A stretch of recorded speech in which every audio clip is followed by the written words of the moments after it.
What up, Vanigors? As you can see po sakay tayo sa Dirdito tapos lang po ng class ko niyan.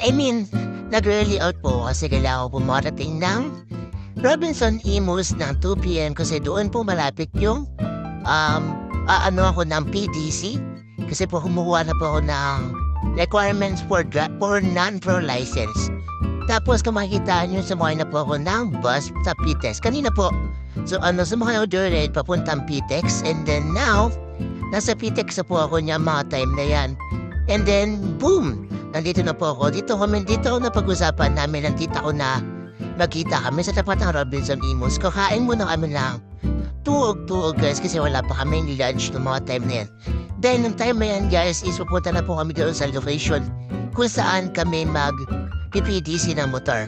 Tapos, ayan na po yung location ng PPDC yan namin. Maliit na location na po guys kasi itignan lang naman kung marunong kami magmotor na manual or na matic. Ang tita ko ang kinuha is manual na motor. Ako naman po ang kinuha kong motor is matic.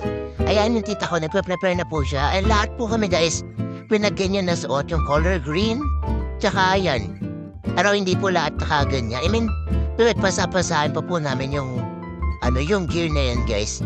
Ayan yung tita ko guys, nagsimula na po siyang umikot sa field na yan kasi i-check kung mamamatayan ba siya kasi manual po yung gamit niya. Pinaikutan po kami dyan guys and then tinitignan kung tama yung namin pag-gear. Tapos naman po guys ako, naka-automatic ako. Sobrang dali lang naman ng automatics guys. Alam niya sa mga nagmamotor po.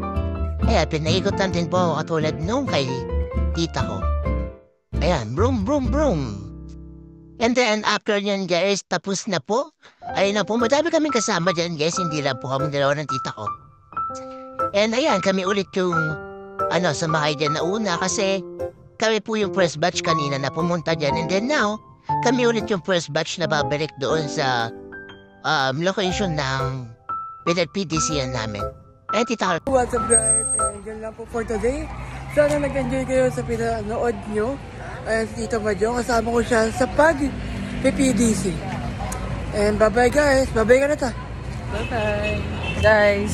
That time guys, nag-book na po ako ng journal pa-uwi sa amin. And next process sa amin is sa 19 is kukuha na po kami ng LAN po. And thank you po sa panonood. Like, comment, share, and subscribe. And huwag niyo kalimutan, i-hit yung notification bell. Bye-bye!